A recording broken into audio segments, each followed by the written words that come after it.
Before you begin, remove the service cover, wireless LAN module, wireless WAN module, hard disk drive cover, hard disk drive assembly, keyboard, top cover, and display panel assembly.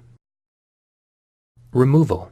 Carefully pry up the inside edges of the display bezel from the top, sides, and bottom to disengage it from the display enclosure. Important: the edges of the display bezel are held in place with adhesive.